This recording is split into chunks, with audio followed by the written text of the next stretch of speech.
শ্বশুরমশাই বাজারে গেলে পরে চুনো মাছ ছাড়া চোখে দেখে না। কোথায় চুনা মাছ আনবো, জ্যান্ত মাছ আনবো, কই মাছ আনবো। ওই দেখো কই মাছটা লাফাইতেছে কিরম। কয় জ্যান্ত মাছ খাওয়া ভালো, চুনা মাছ খাওয়া ভালো, চুনো মাছ খাইলে নাকি চোখ ভালো থাকে। আমি তো আর কাটতে পারি না, কাটতে হয় আমার শাশুড়ি মায়ের, যত জ্বালা আমার শাশুড়ি মায়ের।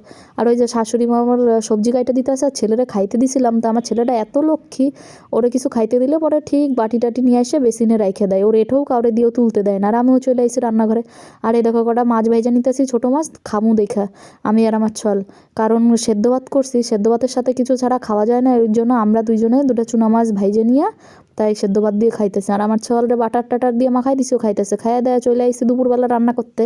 এই যে কই মাছ কয়টা ভাইজা নিবো, নিয়ে লাউ দিয়ে রানবো।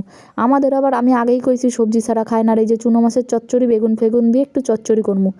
তো চলো কী কী রান্না করছি তোমাদের দেখাইনি। লাউ দিয়ে এই যে কই মাছ, এই যে চুনা মাছের চচ্চড়ি, আর এই যে ছেলের জন্য একটু জ্যান্ত মাছ দিয়ে ঝোল করছি, আর এই যে বাঁধাকপি। টাটা।